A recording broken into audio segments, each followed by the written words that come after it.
Hi everyone, Larry Satchel here, back in the shop. I'm waiting for some paint to dry, so I thought I might take a few minutes and talk about my router box here.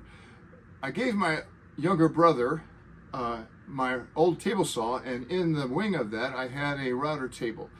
I don't have a router table, and I had some projects coming up and I don't have time to make a router table. I looked all over the internet for various designs for these small router boxes, and I settled on Stubby Nubs. If you're a woodworker and not familiar with Stubby Nubs, you need to look him up. He's got lots of information. And so I've modified his design a little bit to meet my needs. I recently made that autumn, I called it an autumn harvest box, whatever, using this router jig here. This jig comes with these things that you put inside a miter slot. I didn't have a miter slot in here, so I just used these T-tracks. These T-tracks allow you to put a bolt in here, and then you can tighten down various jigs.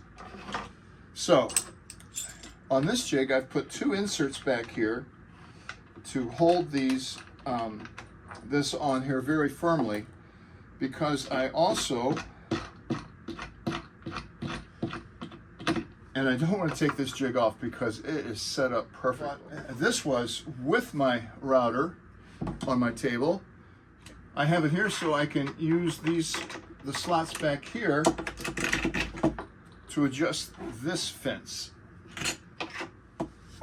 Had that fence a long time. So now with those out, I can lift this off.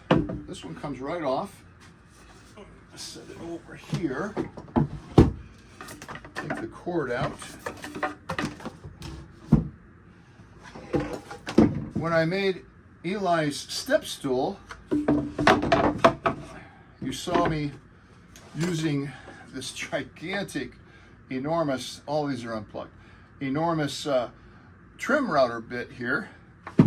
And so I put these little corner slots in here, and I can arrange it right here. Stubby's, this is Stubby's design too.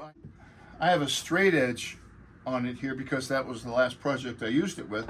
But on Stubby's design, you can put this any direction and clamp it down and adjust the thing.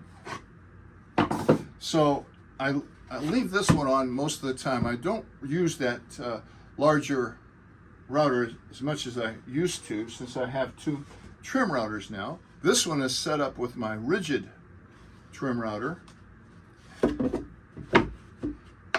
and it fits in there a little bit tight, which I like. And I just shellacked all these surfaces here.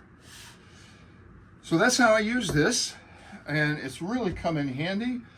It's easy enough to take these bases off when I want them. It would be really nice to have two of these bases here so I didn't have to take the whole base off. But I can do most of the operations like roundovers and things like that with this bit. So thank you, Stubby.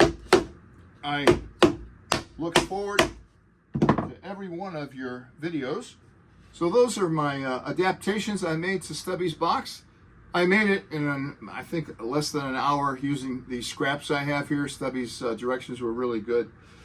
So thanks for watching. Please subscribe, share with somebody, and hit that like button. Much appreciated. Until next time, keep those fingers safe.